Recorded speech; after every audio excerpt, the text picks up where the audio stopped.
اللهم صل على سيدنا ومولانا محمد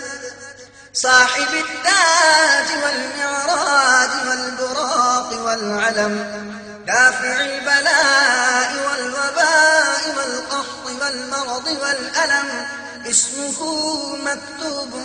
مرفوع مشفوع منقوش في اللوح والقلم، سيد العرب والعجم، جسمه مقدس معطر مطهر منبر في البيت والحرم، شمس الضحى بدء الدجى صدر العلا نور الهدى كهف الورى مصباح الظلم،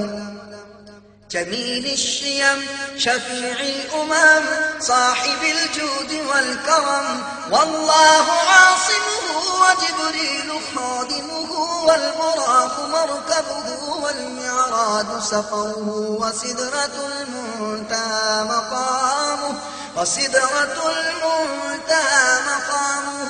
وقاب قوسين مطلوبه والمطلوب مقصوده والمقصود موجوده، سيد المرسلين خاتم النبيين شفيع المذنبين أنيس الغريبين رحمة للعالمين راحة العاشقين مراد المشتاقين شمس العارفين سراج السالكين مصباح المقربين،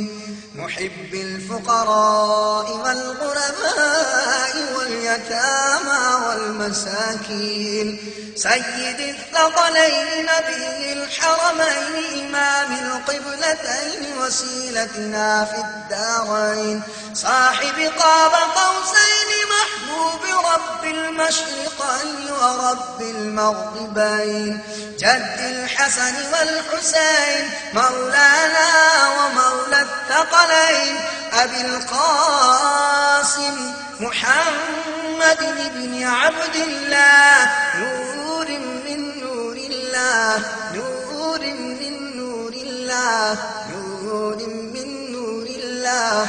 يا أيها المشتاقون بنور جماله صلوا على